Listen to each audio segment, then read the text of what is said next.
All right, Lance here, and welcome to a first training on using ScreenFlow. So I already have it loaded up, as you can see, and I'll go ahead and show you starting a new empty document. Now you can do a new recording if you wanted to actually do a screencast or screen capture like what I'm doing now. But go ahead and you'll be selecting new empty document. Then you have a couple options here. Right now for review videos for YouTube, like what I'm doing, I like to use the 720, and I'll show you why, but you can certainly do 1080p if you want, and have a little bit higher quality. But the reason I like this is it's a smaller file size, so it's a little bit easier to work with. And then when you're bringing media in, and here you can see I'm actually just dragging it over. You can see that little arrow start to show up, and so you can just drag this, and that's just so I can you can see the files I have over here, because we'll be using those. But as I'm dragging files in here, I'll have more room to reduce the size, and I'll show you that so you can see what I mean. So for example, I'm going to work with a intro movie I did for a review here, and so this will be a good example. Now you can see this is really big.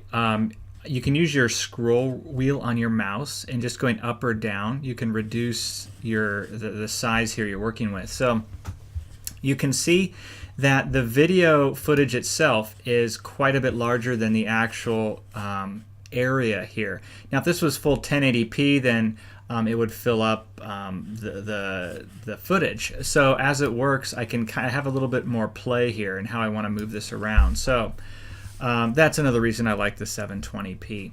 But again, you can experiment with that. For YouTube videos, anything you're doing for me though, right now 720p is fine. So once this is in here, then my next step, I would like to go ahead and start reducing it a little bit. And what you can do is when you get down to the corner, you can hit the shift button, and that will certainly make sure that you keep your proportions the same. So I'm kind of bringing it in here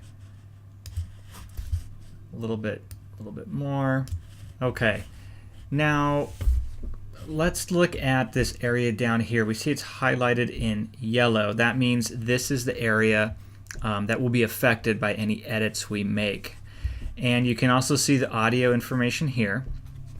Now, starting out, let me give you an example of doing a quick basic edit here.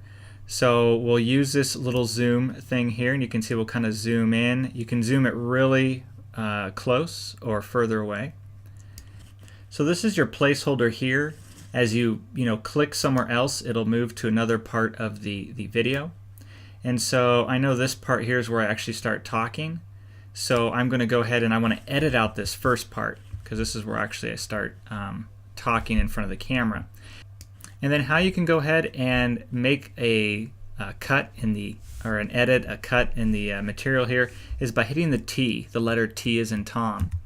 So you can see now that that just made a break or a split. And then this area is highlighted now. If I click on this, whatever actions I do will affect this, but I want to go ahead and delete this first part. So I'm going to click back over here, hit delete, and now that's gone. And then I can slide this back over to the beginning. And then if you want to go ahead and play, and so you can certainly hit the play and pause here. You can also hit the space bar and use the space bar to play and pause that way as well. And I find that very handy. That way you can have your left hand right at your space bar, play and pause, rather than keep moving your mouse back and forth here. So that's kind of a hotkey for the play and pause. So that's it for this video. This was just a quick introduction, and I'll see you in the next video for the next tutorial.